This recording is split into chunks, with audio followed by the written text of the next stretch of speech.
Hello guys, it's good to have everyone here again, and I'm making this video with so much concern in my heart because one advice I'll give to anyone watching this and you plan to relocate to UK is that before you come to the UK, have a good plan for your relocation.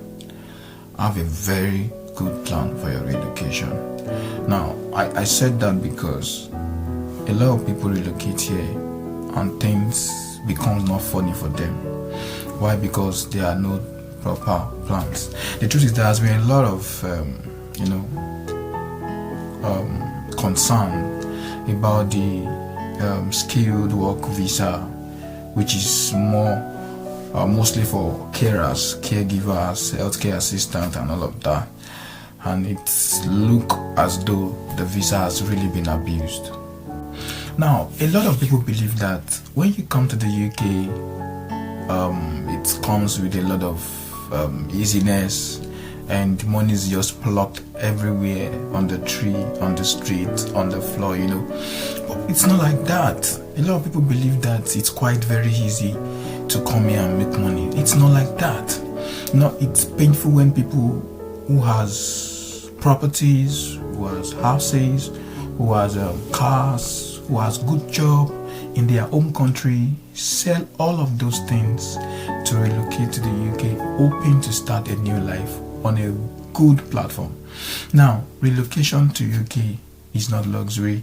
It's not, you are not starting another life, or you are not coming or starting a life on a platter of gold. No. The truth is, for every penny you spend in the UK, you definitely have worked for it. So imagine somebody in home country who has cars, who has houses, who has good job, selling all of these things to get a visa sponsorship that are not ready to give you any job. Imagine using £10,000 to get visa sponsorship in your home country, then you get into the UK and your employers are telling you there's no job. You are restricted to the kind of job you can do. You can only do a carer work with that kind of visa. So you can't go to any other store. You can't go to supermarket store. You can't go to a barber shop. You can't do all of those things to get another work to do. You are restricted. And you can't spend a month, 2 months, 3 months in the UK without a place to stay, without a place to put your head, without shelter, without money to eat. You'll be frustrated.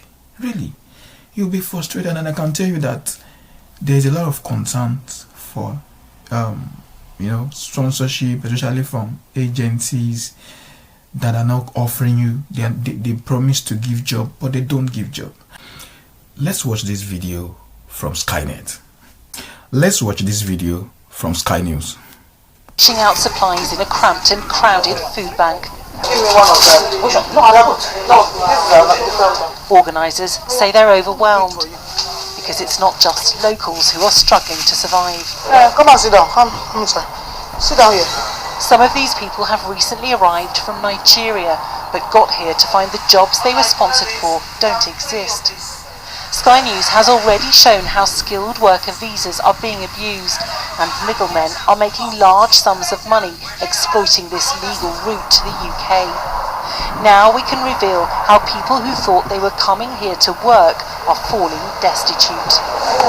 So you can imagine someone who relocated his family with a care sponsorship offer with his family with the hope of starting a new life, and end up finding himself or herself in food bank or charity to beg for food, to plead for food. Someone who is doing well, someone who seems to be even the breadwinner of his family in his home country, selling all of those things to relocate to the UK, and now he found himself in food bank, in charity homes, begging on the street to be able to eat. That's crazy. That's disheartening. That's not cool. That's not good. My concern now is for those who got a sponsorship, who paid for their sponsorship, and they were informed that there is no job, and yet they sign up for this sponsorship. How do you think you're going to cope in the UK?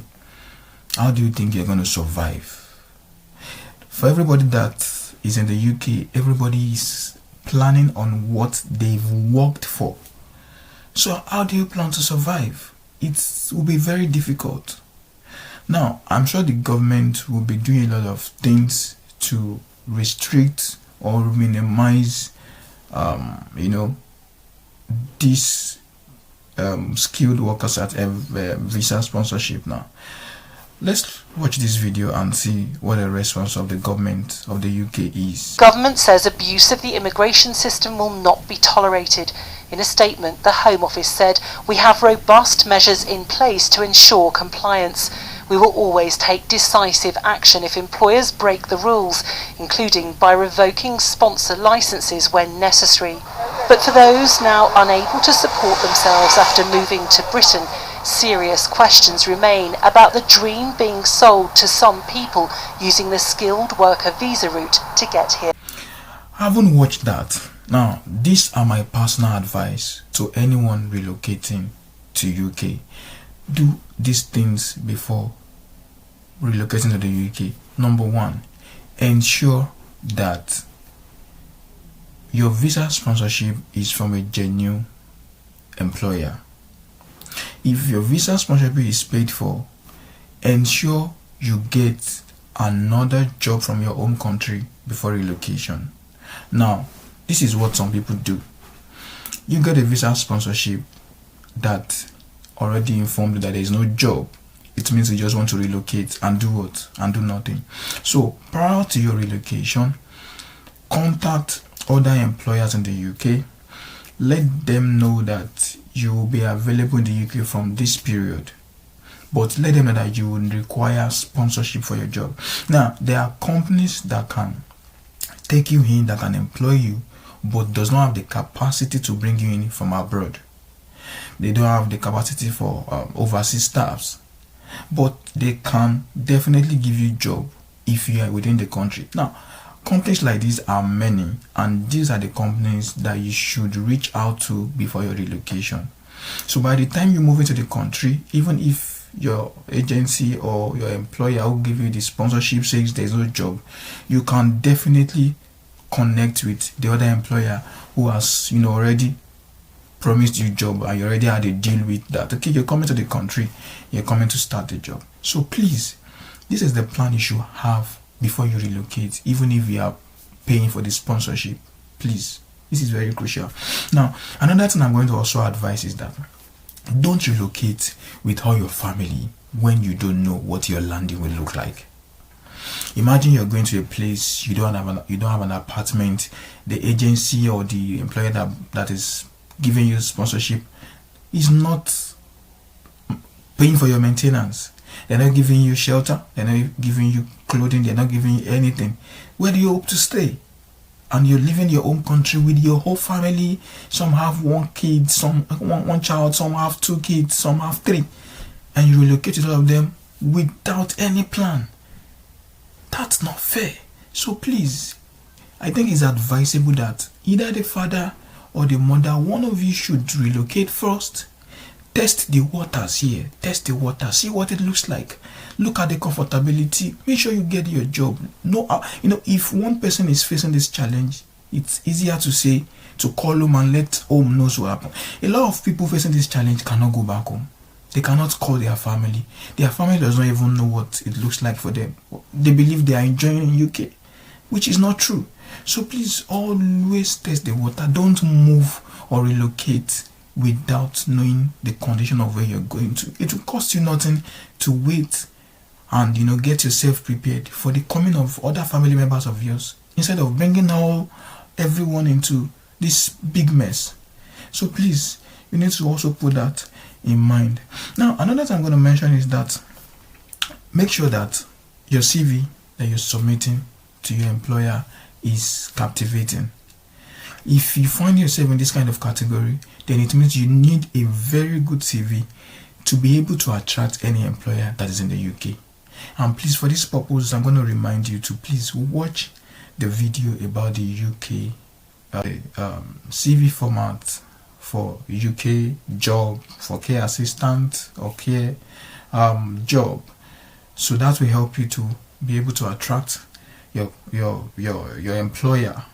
So please just have this in mind. You can also have your interview with the other employer in your home country. For example, I had my interview with my employer. I mean those that gave me the sponsorship, they took care of my maintenance and all of that.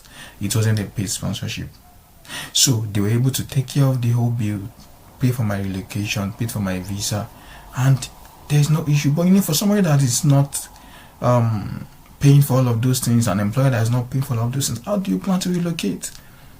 Do you understand? So please put all of these things into consideration before you relocate. It is very important. It's better to be comfortable back in your home country than to come and suffer and become I don't even know the right word to use now, and become a slave here in another man's land. Yeah, it's better.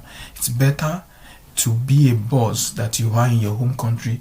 It's better to live comfortably in your comfortable apartment in your home country than to come and than to become a slave in a foreign land.